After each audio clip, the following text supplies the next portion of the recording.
نحمده ونصلي ونسلم على رسوله الكريم أما بعد فأعوذ بالله من الشيطان الرجيم بسم الله الرحمن الرحيم إن الله وملائكته يصلون على النبي يا أيها الذين آمنوا صلوا عليه وسلموا تسليما اللهم صل على سيدنا ومولانا محمد وعلى آل سيدنا ومولانا محمد بعدد كل حسنه وجماله وبارك وسلم. کل کے سبق میں ہم لوگوں نے تقدیر کے بارے میں پڑھا تھا کہ تقدیر کیا ہے.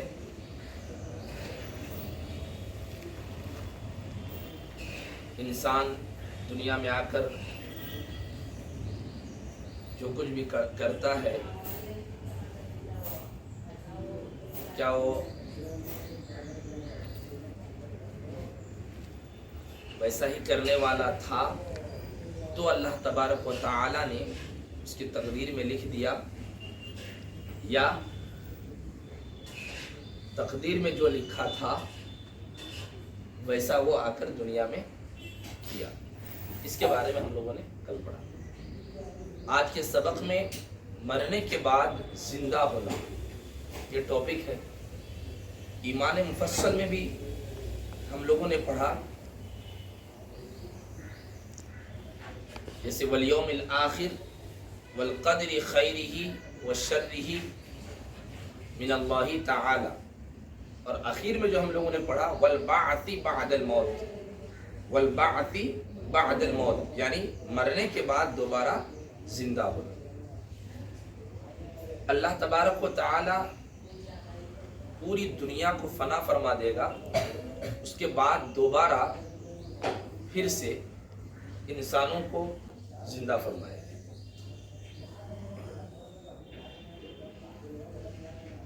انسان و جنات سے حساب و کتاب لیا جائے گا. جو کچھ دنیا میں ہم نے کیے ان کا ہم سب کو حساب دینا پڑے. اچھا کیے ہیں تو اچھی بات ہے، اگر برا کیے ہیں تو پھر ہمارے لیے برا ہی ہونے والا ہے. مرنے کے بعد دوبارہ زندہ ہونا یہ برحق ہے. بہت سارے ایسے آج کے نوجوان ہیں، بہت سارے ایسے لوگ ہیں جو بہت زیادہ سائنس اور ٹیکنالوجی پڑھنے کی بنیاد پر وہ یہ کہتے ہیں کہ دوبارہ زندہ ہونے کا کوئی چانس ہی نہیں. وہ کہتے ہیں کہ انسان جب مر جائے تو اس کے جسم کو، اس کے باڈی کو زمین کھا جاتی ہے، تو پھر دوبارہ کیسے زندہ ہو. تو سوچنے والی بات ہے کہ وہ پروردگار جب میرا جسم یا آپ کا جسم اس دنیا میں نہ تھا، یا اللہ نے جب ہمیں پیدا نہیں کیا تھا تو بغیر کسی مثال کے، بغیر کسی صورت کے بھی اللہ تبارک و تعالیٰ نے ہمارے باڈی کو پیدا فرمایا اور جان پیدا فرمائی اور دنیا میں ہمیں بھیجا ہے کہ نہیں. بغیر کسی، ہوتا ہے نا کہ جیسے کسی چیز کو دیکھ کر کے کسی چیز کو بنانا، اللہ تبارک و تعالیٰ نے بغیر کسی مثال کے ہی ہم کو پیدا فرما دیا ہے کہ نہیں. اور جب ہم اس دنیا میں آئے اللہ نے ہمیں پیدا فرما دیا. اب اگر دوبارہ ہم مر جائیں اور مرنے کے بعد مٹی میں دفن ہو جائیں اور وہاں اگر زمین ہمیں کھا جائے تو کم سے کم اتنا تو تھا کہ ہم پیدا ہوئے پھر دوبارہ ختم ہوں گے. تو پھر دوبارہ اللہ تعالیٰ کو پیدا کرنے کے لیے ہمیں کیا مشکل ہے؟ نہیں سمجھے بات. جب ہم نہیں تھے تو پیدا فرما دیا، جب ہم ہیں پھر ختم ہو جائیں گے تو پھر دوبارہ پیدا کرنے میں اللہ تعالیٰ کو کوئی دشواری ہے؟ اللہ تبارک و تعالیٰ ان اللہ علی کل شیء قدیر، وہ اپنی مشیت سے جو چاہے کرے، اپنی شان کے مطابق جو چاہے کرے ہے کہ نہیں. دنیا میں انسان کو جو بھیجتا ہے بغیر کسی مماثلت، بغیر کسی تمثیل، بغیر کسی مثال کے پیدا فرما دیتا ہے. تو جب دنیا میں پیدا فرما دیا، اب اگر انسان اگر ختم ہو جائے، چاہے مٹی میں دفن ہو کر کے گل سڑ جائے یا پھر ایکسیڈنٹ ہو جائے اور اس کے چتھڑے نکل جائے، ریزہ ہو جائے، تو اللہ تبارک و تعالیٰ کل قیامت کے دن ان ٹکڑوں کو جمع کر کے پھر اس میں روح پھونک کر کے اللہ تعالیٰ دوبارہ زندہ فرمائے۔ حساب و کتاب جو ہونے والا ہے، اصل جو ہماری چیز ہے اندر وہ روح ہے یہ نہیں، وہ روح ہے، جسم گھر سے ختم ہو جائے لیکن اللہ تبارک و تعالیٰ دوبارہ ہمیں زندہ فرمائے گا قیامت میں، اور جسم و جسمانیت کے ساتھ پیدا فرمائے گا دوبارہ، ہر ایک کو زندہ فرمائے گا قیامت کے دن، چاہے وہ 100 سال کا بوڑھا کیوں نہیں تھا، بوڑھی کیوں نہیں تھی، چاہے وہ 15 سال کا 20 سال کا کوئی جوان یا 10 سال کا کوئی چھوٹا بچہ ہی کیوں نہیں تھا، سب پیدا فرمائے۔ لیکن جو چھوٹے بچے ان کا بلا حساب ان کو جنت نصیب ہوگی، اور جو عاقل بالغ ہوگا، جو مکلف ہوگا، ان سے حساب کتاب۔ تو مرنے کے بعد دوبارہ زندہ ہونا برحق ہے، اور حساب و کتاب کا دینا بھی برحق ہے۔ اللہ تعالیٰ ہمارے حساب و کتاب فرمائے گا۔ آج کے اس سبق میں ہمیں پڑھنا ہے کہ سوال، مرنے کے بعد زندہ ہونے کا مطلب کیا ہے؟ جواب، مرنے کے بعد زندہ ہونے کا مطلب یہ ہے کہ قیامت کے دن جب زمین، آسمان، انسان اور فرشتے وغیرہ سب فنا ہو جائیں گے، تو پھر خدا تعالیٰ چاہے گا، جب چاہے گا، حضرت اسرافیل علیہ السلام کو زندہ فرمائے گا، وہ دوبارہ سور پھونکیں گے تو سب چیزیں موجود ہو جائیں گی، فرشتے اور آدمی وغیرہ سب زندہ ہو جائیں گے، مردے اپنے اپنے قبروں سے اٹھیں گے، حشر کے میدان میں خدا تعالیٰ کے سامنے پیشی ہوگی، حاضری ہوگی، حساب و کتاب لیا جائے گا، اور ہر شخص کو اچھے برے کاموں کا بدلہ دیا جائے گا، یعنی اچھوں کو جنت ملے گی اور بروں کو جہنم میں بھیج دیا جائے گا۔ حساب اور جنت و دوزخ حق ہیں، ان کا انکار کرنے والا کافر۔ سمجھیے، حساب و کتاب بھی برحق ہے، اس لیے کہ ہم نے بتایا تھا کہ اللہ تعالیٰ نے 2 فرشتوں کو مقرر کر رکھا ہے، دائرے کندھے پہ اور بائیں کندھے پہ۔